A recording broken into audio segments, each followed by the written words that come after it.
Understanding mobile data. A guide for English learners. Hello everyone.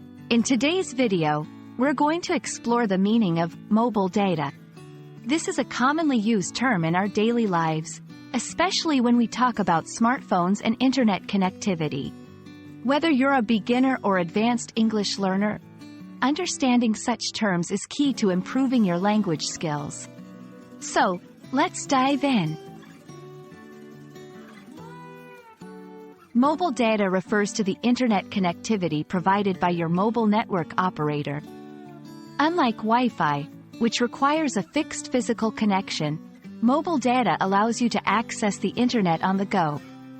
It's the technology that lets you browse the web, send emails, and use online services while you're away from home or office Wi-Fi networks.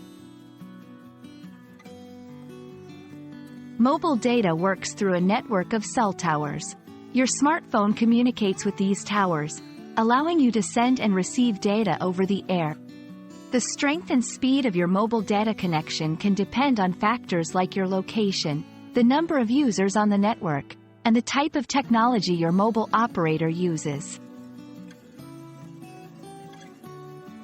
There are several technologies behind mobile data, each offering different speeds and capabilities.